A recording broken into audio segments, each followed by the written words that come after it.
Hi అండి. అందరికీ నమస్కారం. 'పల్లవి కథల ప్రపంచం' ఛానల్‌కి స్వాగతం. ఈరోజు story 'heart beat the doctor love story' episode 9. ఈ స్టోరీ కనుక మీకు నచ్చినట్లయితే ప్లీజ్ లైక్ చేయండి, షేర్ చేయండి, తప్పకుండా సబ్స్క్రైబ్ చేసుకోండి. మీ విలువైన అభిప్రాయాలను కామెంట్ రూపంలో తెలియచేయండి. ఎవరైనా మన ఛానల్ని ఫస్ట్ టైం చూస్తుంటే కనుక ప్లీజ్ అండి దయచేసి సబ్స్క్రైబ్ చేసుకొని చూడండి. ఇక ఆలస్యం చేయకుండా స్టోరీలోనికి వెళ్ళిపోదాం. రేఖ గారు కొంచెం ఎమోషనల్గా, తెలిసి తెలియక చేసిన చిన్న తప్పుకి నువ్వు ఇంత పెద్ద శిక్ష వేయడం కరెక్ట్ కాదు వరుణ్. నా మీద పంతంతో ఇండియా వదిలి అమెరికా వెళ్ళిపోయావు అని బాధగా అడుగుతారు. వరుణ్ మేఘనా వైపు చూస్తూ, పైన మీ సార్ నీ కోసం ఎదురు చూస్తున్నారు. ఇక్కడ సినిమా చూసింది చాలు కానీ ముందు పైకి వెళ్ళు అని గంభీరంగా అంటాడు. మేఘన ఏమీ మాట్లాడకుండా కామ్గా స్టెప్స్ ఎక్కి ఫస్ట్ ఫ్లోర్కి వెళ్ళి మోహన్ ఉన్న రూమ్కి వెళ్తుంది. వరుణ్ రేఖ వైపు చూస్తూ, చూడండి, మీరు చేసింది క్షమించేంత చిన్న తప్పు అయితే ఏమీ కాదు. నాకు మీ ఇద్దరితో మాట్లాడాలని ఇంట్రెస్ట్ ఏమాత్రం లేదు. నా దారి నన్ను ఉండనిస్తే ఇంట్లో ఉంటాను, లేదంటే ఈ క్షణమే బయటికి వెళ్ళిపోతాను. అంతేగాని ప్రతిరోజు మీతో ఆర్గ్యూ చేస్తూ కూర్చోలేను. వీలైనంత త్వరగా నేను ఇక్కడ పనులన్నీ ముగించుకొని అమెరికాకి రిటర్న్ అయిపోవాలి. దయచేసి నన్ను డిస్టర్బ్ చేయకండి అని అక్కడి నుండి పైకి వెళ్ళిపోతాడు. శారదా గారు కోపంగా, ఏంటి రేఖ, వాడు అలా మాట్లాడుతుంటే నువ్వు కామ్గా ఉన్నావు అని అడుగుతారు. రేఖా గారు కొంచెం బాధగా, ఏం మాట్లాడానమ్మా, ఆ మహాతల్లి వల్ల వాడు చిన్నప్పటి నుండి నాకు దూరం అయిపోయాడు. ఆవిడ గారు పోయిన తర్వాత అన్న వాడు నా దగ్గరికి వస్తాడేమో అనుకుంటే వాడి నన్ను అర్థం చేసుకోకుండా 6 ఏళ్ల వయసులోనే నాకు దూరంగా వెళ్ళిపోయాడు. మళ్ళీ ఇన్ని సంవత్సరాల తర్వాత తిరిగి వచ్చి కనీసం నన్ను అమ్మ అని కూడా పిలవడం లేదు అని చాలా బాధగా అంటారు. శారదా గారు రేఖని ఓదారుస్తూ, ఏమీ కాదు రేఖ, నువ్వు కొంచెం ఓపిక పట్టు. వరుణ్ణి ఒప్పించి మన నందినికి ఇచ్చి పెళ్లి చేస్తే నందిని వరుణ్ణి మార్చి నీ కొడుకుని నీ దగ్గరకు చేరుస్తుంది. వరుణ్ మాట్లాడడం లేదు అన్న విషయాన్ని పక్కన పెట్టి ముందు వాళ్ళిద్దరికి ఎలా పెళ్లి చేయాలో ఆలోచించు. మోహన్ పూర్తిగా కోలుకుంటే వాళ్ళిద్దరికి పెళ్లి చేయడానికి ఎట్టి పరిస్థితుల్లో ఒప్పుకోడు. అందుకే అల్లుడు గారికి పూర్తిగా నయం అయ్యేలోపు మనం వాళ్ళిద్దరికి పెళ్లి చేయాలి. అప్పుడు కానీ మనం ఇన్ని సంవత్సరాల నుంచి పడ్డ కష్టానికి ప్రతిఫలం దక్కదు అని అంటారు. రేఖ అసహనంగా, వాడిని ఎలా ఒప్పించాలమ్మా, వాడు అసలు మాట్లాడడానికి కూడా ఇంట్రెస్ట్ చూపించడం లేదు. అలాంటిది నేను నందినిని పెళ్లి చేసుకోమని అడిగితే వాడు ఒప్పుకుంటాడు అనుకుంటున్నావా? వాడి ముందు నుంచొని నేను చచ్చిపోతాను అని బెదిరించినా సరే నా దారి నన్ను వదిలేసి వెళ్ళిపోతాడు, కానీ వాడు నా మాట వినడు అని మెల్లగా అంటుంది. శారదా గారు, నువ్వే అలా అంటే ఎలా రేఖ? నువ్వే మెల్లగా వాడికి దగ్గర అవ్వాలి. నీలో ఉన్న తల్లి ప్రేమను చూపించి వాడిని నీ దారిలోకి తెచ్చుకోవాలి. నువ్వు ఒక్కసారి మీ అన్నయ్యకు కాల్ చేసి నందినిని ఇక్కడికి పంపించమని చెప్పు. మనిద్దరం చేయలేని పని నందిని అయినా చేస్తుందేమో చూద్దాం అని అంటారు. రేఖ కొంచెం సేపు ఆలోచించి, ఇప్పుడున్న పరిస్థితుల్లో నందిని ఇక్కడికి రావడానికి కరెక్ట్ ఏమో అమ్మా. వాడి మనసులోకి ఎవరో ఒకరు రాకముందు నందిని ఏదో ఒక మంచి అభిప్రాయం వచ్చేలాగా చేయాలి. అదంతా నేను చూసుకుంటాను, నువ్వు ప్రశాంతంగా ఉండు అని చెప్పి అక్కడ నుండి ఆవిడ రూమ్కి వెళ్ళిపోతారు. మేఘన మోహన్ రూమ్కి వెళ్ళి మెల్లగా సార్ అని పిలుస్తుంది. మోహన్ కళ్ళు తెరిచి మేఘన వైపు చూస్తూ, వచ్చావా అమ్మా, నీకోసమే చూస్తున్నా. సారీ తల్లి, ఈ టైంలో నేను ఇబ్బంది పెట్టాల్సి వచ్చింది అని అంటారు. మేఘన కొంచెం కంగారుగా, అయ్యో సార్, మీరు నాకు సారీ చెప్పడం ఏంటి? మీరు లేకపోతే నేను ఈరోజు ఇంత ధైర్యంగా నా ఎంబీబీఎస్ కంప్లీట్ చేసేదాన్నే కాదు. ఇక్కడున్న కల్చర్కి అలవాటు పడలేక ఎప్పుడూ ఇక్కడ నుండి పారిపోయేదాన్ని. వచ్చిన కొత్తలో ఇక్కడ వాతావరణం చూసి భయంతో వెనక్కి వెళ్ళిపోవాలి అనుకున్న నాకు నచ్చచెప్పి నా వెంట ఉండి చూసుకున్నారు. అలాంటిది మీరు ఇలా మాట్లాడడం ఏంటి సార్ అని అంటుంది. మోహన్ చిన్నగా మాట్లాడుతూ, మేఘన, ప్రతిరోజు నాకు ట్రీట్మెంట్ చేయడానికి నువ్వే వస్తావా అని అడుగుతారు. మేఘన కొంచెం మెల్లగా, సార్, రావడానికి నాకు ఎలాంటి ప్రాబ్లం లేదు, కానీ మీ ఇంట్లో వాళ్ళకి నేను ఎందుకు నచ్చలేదు అనుకుంటా. అందుకే వాళ్ళు కొంచెం ఇబ్బంది పడుతున్నారు. నా ప్లేస్లో హరిని పంపించాలి అనుకుంటున్నాను. అది కూడా మీకు ఎలాంటి ప్రాబ్లం లేదు అంటేనే అని మెల్లగా అంటుంది. మోహన్ కొంచెం కంగారుగా, వద్దు మేఘన, నువ్వు కాకుండా ఇంకా ఎవరు ఇక్కడికి వచ్చినా వాళ్ళని సరిగ్గా ట్రీట్మెంట్ చేయనివ్వరు. నువ్వు నా స్టూడెంట్వి అని వాళ్ళకి తెలుసు. అందుకే నిన్ను ఇక్కడ నుండి ఎలా అయినా పంపించాలి అని చూస్తున్నారు. నువ్వు కాకుండా ఇంకెవరు వచ్చినా నేను కోలుకోలేను. నన్ను పర్మనెంట్గా ఇలా ఈ రూమ్లోనే ఉంచేస్తారు. నేను ఇప్పుడు రికవరీ అవ్వడం చాలా అవసరం. నాకు నా ప్రాణాల మీద ఎలాంటి ఆశ లేదు. కానీ నేను నిర్వర్తించాల్సిన బాధ్యత ఒకటి మిగిలిపోయింది. ఆ రాక్షసుల మాట విని చెయ్యరాని తప్పు ఒకటి చేశాను. ఇప్పుడు ఆ తప్పుని సరిదిద్దుకోవాలి. మేఘన, నీకు ఒకసారి కూడా డౌట్ రాలేదా? హార్ట్ అటాక్ వచ్చిన మనిషికి కాళ్ళు చేతులు పనిచేయకుండా ఉండడం ఏంటి? నాకు వచ్చింది హార్ట్ స్ట్రోక్, పెరాలసిస్ కాదు. కానీ నా బాడీలో ఏ పార్ట్ కూడా కొంచెం కూడా మూమెంట్ లేదు. నాకు ట్రీట్మెంట్ చేయడానికి వచ్చిన ప్రతి డాక్టర్ని కొనేస్తున్నారు. వాడు నాకు ఇచ్చే ట్రీట్మెంట్ కూడా ప్రాపర్గా చెయ్యట్లేదు. ఇలా ఎలాంటి ప్రాబ్లం లేని నేను ఈరోజు ఇలా మంచంలో ఉండేలాగా చేశారు. ప్లీజ్ మేఘన, నాకు క్యూర్ అయ్యేంత వరకు నువ్వు నాకు ట్రీట్మెంట్ చేస్తావా? నువ్వే అంటూ ఉంటావు కదా, మీరు నాకు చాలా హెల్ప్ చేశారు సార్, మీకు గురుదక్షిణగా ఏదో ఒకటి చేయాలి అని. ఇప్పుడు అడుగుతున్నాను, నన్ను మామూలు మనిషిని చెయ్యి మేఘన. నాకు యూజ్ చేసే ప్రతి ఒక్క టాబ్లెట్ నువ్వే తీసుకురా. ఏ ఒక్కళ్ళని నమ్మొద్దు. ఇంట్లో ఉన్న వాళ్ళని అస్సలు నమ్మొద్దు. మంచి వాళ్ళ రూపంలో ఉన్న నరరూప రాక్షసులు వాళ్ళు అని చెప్తారు. అదంతా విన్న మేఘన భయంతో కళ్ళు పెద్దవి చేసి అలానే చూస్తూ ఉంటుంది. మేఘన భయంతో వణికిపోతూ, మీరు ఏం మాట్లాడుతున్నారు సార్? మిమ్మల్ని కావాలని ఇలా చేయడం ఏంటి? అది కూడా మీ ఇంట్లో వాళ్ళు అని భయంగా అడుగుతుంది. మోహన్, నీకు అదంతా చెప్పినా అర్థం కాదు. సమయం వచ్చినప్పుడు నీకన్నీ వివరంగా చెప్తాను. ఇప్పుడు నన్ను ఏమీ అడగకు మేఘన అని అంటారు. మేఘన కొంచెం సేపు ఆలోచించి, సార్, వరుణ్ సార్ కూడా ఇంట్లోనే ఉంటున్నారు కదా. సార్ నాకన్నా సీనియర్. అలాంటప్పుడు మీరు సార్తో ట్రీట్మెంట్ ఎందుకు చేయించుకోకూడదు? నేను చేయాలని ఎందుకు అడుగుతున్నారు అని అడుగుతుంది. మోహన్ ఒక విరక్తి నవ్వు నవ్వుతూ, వాడు నాతో మాట్లాడమ్మా.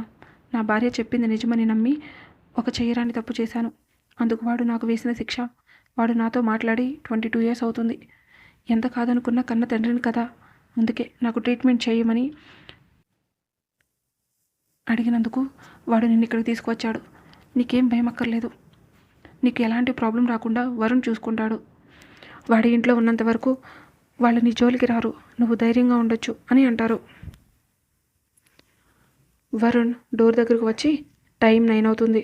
మీ ఇద్దరు మీటింగ్ అయితే నేను నిన్ను హాస్టల్ దగ్గర దింపేస్తాను అని గంభీరంగా అంటాడు. మేఘన వరుణ్ వైపు చూస్తూ, ఒక 2 minutes సార్, వచ్చేస్తాను అని చెప్పి మోహన్ చేయి పట్టుకొని, మీరేం టెన్షన్ పడకండి సార్, రేపటి నుండి మిమ్మల్ని నేను జాగ్రత్తగా చూసుకుంటాను. ఒక వన్ మంత్లో మీరు పూర్తిగా రికవరీ అయ్యి హెల్తీగా ఉంటారు. మీకు కొన్ని టెస్టులు చేయాలి. టెస్ట్ రిపోర్ట్స్ వచ్చిన తర్వాత ఇంకా ట్రీట్మెంట్ స్టార్ట్ చేస్తాను. రేపు మార్నింగ్ వచ్చేస్తాను సార్ అని చెప్పి అక్కడ నుండి బయటకు వెళ్తుంది. వరుణ్ తన రూమ్లో కూర్చొని ఏదో ఫైల్ చెక్ చేస్తూ ఉండగా మేఘన వరుణ్ రూమ్ డోర్ నాక్ చేస్తుంది. డోర్ ఓపెన్ చేసి ఉండడంతో వరుణ్ తలపైకెత్తి డోర్ దగ్గర నిలబడిన మేఘన వైపు చూస్తూ, కమిన్ అని అంటాడు. మేఘన లోపలికి వచ్చి వరుణ్కి ఎదురుగా నుంచొని అలానే చూస్తూ ఉంటుంది. వరుణ్ కొంచెం గంభీరంగా, ఒక 2 minutes ఆగు, స్టార్ట్ అవుదాం అని చెప్పేసరికి మేఘన కొంచెం ధైర్యం తెచ్చుకొని, సార్, నేను మీతో మాట్లాడాలి అని అంటుంది. వరుణ్ అనుమానంగా చూస్తూ, మీ సార్ గురించి అయితే నా దగ్గర మాట్లాడుకో, ఇంకా వేరే టాపిక్ ఏమైనా ఉంటే చెప్పు అని చాలా సీరియస్గా అంటాడు. మేఘన కొంచెం మెల్లగా మాట్లాడుతూ, మా సార్ గురించి కాదు సార్, ఒక పేషెంట్ గురించి మాట్లాడాలి అని అంటుంది. వరుణ్ సూటిగా మేఘన వైపు చూస్తూ, చెప్పు, ఏం మాట్లాడాలనుకుంటున్నావు అని గంభీరంగా అడుగుతాడు.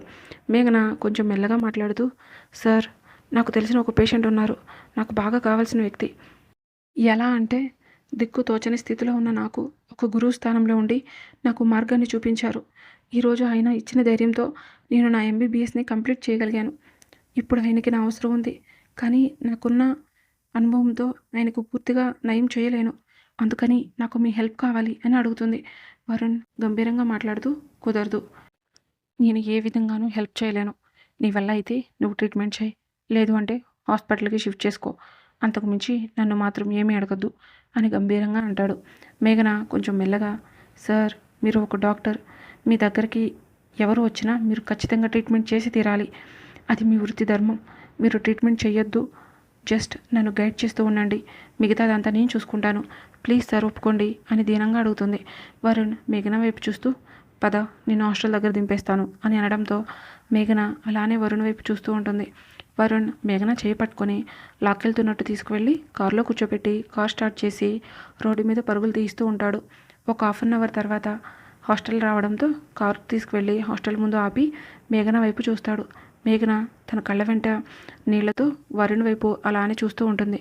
వరుణ్ కొంచెం గంభీరంగా, దిగు, నాకు చాలా వర్క్ ఉంది అని అనడంతో మేఘన కామ్గా కారు దిగి లోపలికి వెళ్తుంటే వరుణ్ మేఘన చెయ్యి పట్టుకొని ఆపి తన కళ్ళల్లోకి చూస్తూ, నేను మీ సార్కి ట్రీట్మెంట్ చేయడానికి ఒప్పుకుంటాను, ఒక కొడుకులాగా కాదు, ఒక డాక్టర్గా. కానీ నాకు ఒక కండిషన్ ఉంది. నువ్వు దానికి ఒప్పుకుంటే నీకు హెల్ప్ చేయడానికి నాకు ఎలాంటి ప్రాబ్లం లేదు అని అంటాడు. మేఘన ఆనందంగా చూస్తూ, ఏంటి సార్ ఆ కండిషన్ అని అడుగుతుంది. వరుణ్, ఏమీ లేదు, చాలా సింపుల్. నేను నా 6 years ఏజ్ ఉన్నప్పుడు ఇండియా నుండి వెళ్ళిపోయాను. సో నాకు ఇక్కడ ఫ్రెండ్స్ అంటూ ఎవరూ లేరు. కాబట్టి నువ్వు నాకు ఒక ఫ్రెండ్గా ఉండాలి. నాకు బోర్ కొట్టినా, ఏదైనా షాపింగ్కి వెళ్ళాలి అనుకున్నా నువ్వు ఏమీ మాట్లాడకుండా నాకు కంపెనీ ఇవ్వాలి. ఈ కండిషన్కి నువ్వు ఓకే అంటే నేను నీకు ఖచ్చితంగా హెల్ప్ చేస్తాను అని అంటాడు. మేఘన భయంగా చూస్తూ, సార్, నేను అమ్మాయిని, మీతో ప్రతి చోటికి ఎలా రాగలను? పైగా మీరేమో హాస్పిటల్లో డీన్, నేను మీ కింద పనిచేసే జూనియర్ డాక్టర్ని. మన ఇద్దరం కలిసి బయటకు వెళ్తే రూమర్స్ వస్తాయి సార్, మనకు అవసరమా చెప్పండి అని మెల్లగా అంటుంది. వరుణ్ కొంచెం గంభీరంగా, అవన్నీ నేను పట్టించుకోను. నువ్వు నేను చెప్పిన కండిషన్కి ఒప్పుకుంటే చెప్పు, లేదు అంటే లేదు, నా దారిని నేను వెళ్ళిపోతాను అని వెనక్కి తిరగబోతుంటే మేఘన కంగారుగా, సార్ ఆగండి అని వరుణ్ చేపట్టుకొని ఆపి వరుణ్ కళ్ళల్లోకి చూస్తూ, మీరు ఫ్రెండ్స్ అంటున్నారు కాబట్టి ఒప్పుకుంటున్నా. అంతకు మించి అడ్వాంటేజ్ తీసుకోకూడదు. మీరు నాతో ఎలాంటి మిస్బిహేవ్ చేయకూడదు. డేటింగ్ అని, రిలేషన్షిప్ అని మాట్లాడకూడదు. జెన్యున్గా ఒక ఫ్రెండ్గా ఉంటాను అంటే చెప్పండి, నేను ఒప్పుకుంటాను అని మెల్లగా అంటుంది. వరుణ్ చాలా యాటిట్యూడ్గా, నేను ఫ్రెండ్ అనింది మీ సార్కి ట్రీట్మెంట్ చేయడం కోసం. దానికన్నా ముందే నువ్వు నాకు చాలా బాగా నచ్చావు. నేను ఫారిన్లో ఉన్నప్పటి నుండి అక్కడ ఏ ఒక్క అమ్మాయితో కూడా నేను రిలేషన్షిప్లో లేను. కానీ నిన్ను చూసిన తర్వాత నీతో ట్రావెల్ చేయాలి అనిపించింది. ఫ్రెండ్ అన్నంత మాత్రాన నా బ్రెయిన్లో నీ గురించి ఆలోచించే ఆలోచన మారదు. అతి త్వరలో నాతో రిలేషన్ స్టార్ట్ చేయడానికి రెడీగా ఉండు అని చెప్పి అక్కడ నుండి వెళ్తూ షార్ప్ 6:30కి వచ్చి రెడీగా ఉండు. మీ సార్కి కొన్ని టెస్టులు చేయాలి. అండ్ వన్ మోర్ థింగ్, నాకు లంచ్ తీసుకురావడం మర్చిపోకు. అస్సలు ఊరుకోను అని చెప్పి తన కార్ స్టార్ట్ చేసుకొని అక్కడ నుండి వెళ్ళిపోతాడు. మేఘన తన తల బాదుకుంటూ అక్కడ నుండి మెల్లగా లోపలికి వెళ్తుంది. వార్డెన్ రిసెప్షన్లో కూర్చొని కోపంగా మేఘన వైపు చూస్తూ ఉంటుంది. మేఘన భయంగా ముందుకు వెళ్ళేసరికి ఆవిడ కొంచెం గంభీరంగా మాట్లాడుతూ, ఏవో పర్సనల్ థింగ్స్ అన్నావు, అవి తీసుకురావడానికి నీకు ఇంత టైం పట్టిందా అని అడుగుతారు. మేఘన కొంచెం మెల్లగా మాట్లాడుతూ, మేడం, అది తెలిసిన వాళ్ళు కనిపిస్తే మాట్లాడుతూ ఉండిపోయాను, అందుకే లేట్ అయిపోయింది. సారీ, ఇంకెప్పుడు ఇంత లేటుగా రాను అని అంటుంది. ఆ వార్డెన్ చాలా సీరియస్గా, చూడు మేఘన, ఇక్కడ ఉన్న అమ్మాయిలు అందరిలో కన్నా నువ్వు ఒక్కదానివి చాలా పద్ధతిగా ఉంటావు అనుకున్నా. ఎవరిని పడితే వాళ్ళని గుడ్డిగా నమ్మి మోసపోకు. అసలే మీ పేరెంట్స్ చాలా డేంజర్గా ఉన్నారు. నిన్ను ఇక్కడ జాయిన్ చేసిన రోజు మీ పిన్ని మరీ చెప్పింది నిన్ను చాలా జాగ్రత్తగా చూసుకోమని. నువ్వు ఇప్పుడు బయటికి వెళ్ళిన విషయం ఆవిడికి కానీ తెలిసిందంటే నీతో పాటు నన్ను కూడా ఊరుకోరు. ఇంకొకసారి ఇలా రిపీట్ కాకుండా చూసుకో అని గంభీరంగా అంటారు. మేఘన మెల్లగా మాట్లాడుతూ నడుచుకుంటూ వాళ్ళ రూమ్కి వెళ్తుంది. సిరి కంగారుగా, ఏమైందే, వరుణ్ సార్ ఎందుకు రమ్మన్నారు అని అడుగుతుంది. మేఘన వాటర్ తీసుకొని గటగటా తాగి తన టెన్షన్ని కొంచెం తగ్గించుకొని సిరి వైపు చూస్తూ వరుణ్ వాళ్ళ ఇంట్లో జరిగిందంతా చెప్తుంది. సిరి కళ్ళు పెద్దవి చేసి ఆశ్చర్యంగా చూస్తూ, ఏం మాట్లాడుతున్నావే, నువ్వు చెప్పేది అంత నిజమా అని ఆశ్చర్యంగా అడుగుతుంది. మేఘన కొంచెం కంగారుగా, నాకేం చేయాలో అర్థం కావడం లేదు సిరి. మోహన్ సార్కి ఇలా జరుగుతుంటే రేఖా మేడం ఎందుకు కామ్గా ఉన్నారో నాకేం అర్థం కావడం లేదు అని అంటుంది. అసలు వరుణ్ సార్ వాళ్ళిద్దరితో ఎందుకు మాట్లాడడం లేదు? వీళ్ళందరినీ వదిలి అంత చిన్న వయసులో ఎందుకు ఆయన దూరంగా వెళ్ళిపోయారో తెలియడం లేదు. కానీ సిరి, మోహన్ సార్కి ఇప్పుడు మన అవసరం చాలా ఉంది అని బాధగా అంటుంది. ఈ రోజుకి స్టోరీ ఇక్కడితో ముగిసింది. మరలా నెక్స్ట్ ఎపిసోడ్తో కలుసుకుందాం. మీకు ఈ స్టోరీ నచ్చినట్లయితే కనుక ప్లీజ్ లైక్ చేయండి, షేర్ చేయండి, తప్పకుండా సబ్స్క్రైబ్ చేసుకోండి. మీ విలువైన అభిప్రాయాలను కామెంట్ రూపంలో తెలియజేయండి. Thank you for watching.